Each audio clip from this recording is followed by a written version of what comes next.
صحیح بخاری حدیث نمبر 46۔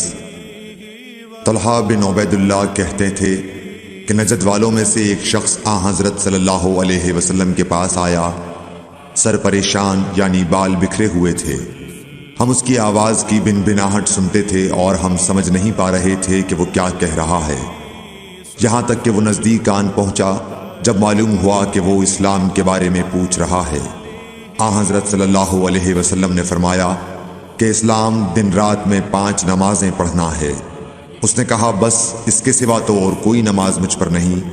آپ نے فرمایا نہیں مگر تو نفل پڑھے تو اور بات ہے۔